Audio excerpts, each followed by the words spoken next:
Hello, good morning mga Lodi. So, update tayo ngayon sa mga Starlink.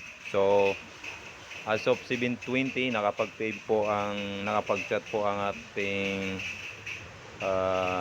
kaibigan na kung saan nakalagay ang ating Peace Wi-Fi. So, na-open daw ang aking Peace Wi-Fi. Ayun, yung Starlink connected na po, direct na po ang mga client sa ating Starlink. So, ibig sabihin, wala na pong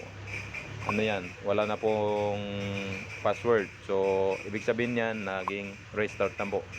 So ginawa ko na po na maging free na lang for now, kasi medyo malayo po yan, hindi ko mapuntahan. So ginawa ko na po pong free. So free wifi na po ang area na to.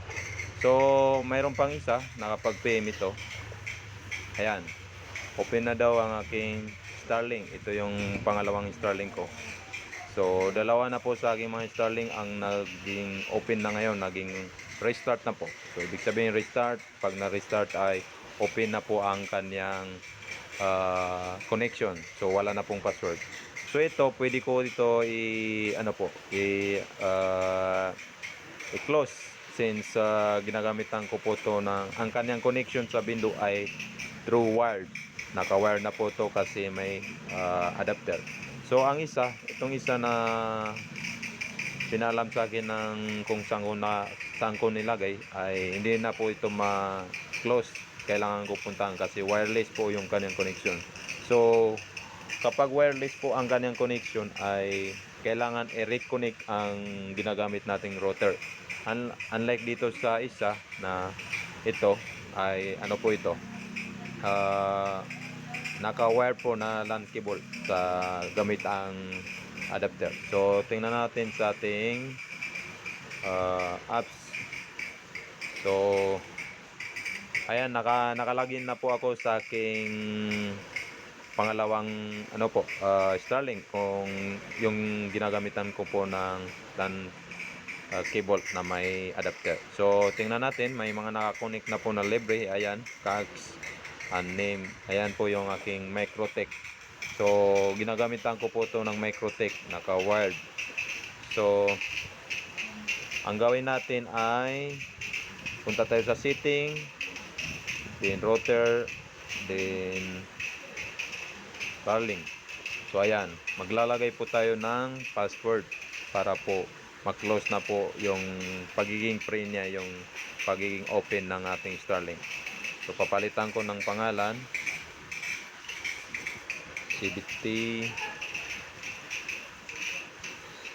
Starlink.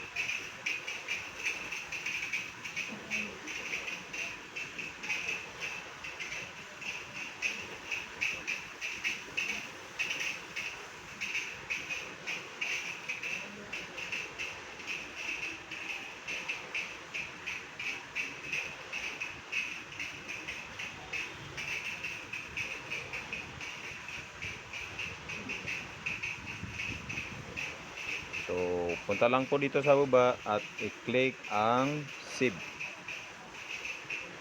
So ayan, naging close na. Nakita niyo, naging close na po yung ating Starlink.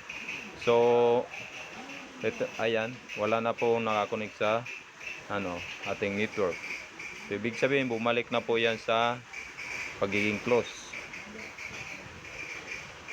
Buti naman remind tayo ng ating kaibigan kasi na wala pa masyado nagamit na data. So as of today, nasa 10 gig po ang nagamit. So majority hindi po nalaman ng mga client natin doon.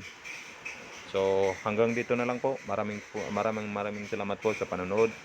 Baka pwede po paki-subscribe ang ating YouTube channel para po sa mga update ng mga Starlink.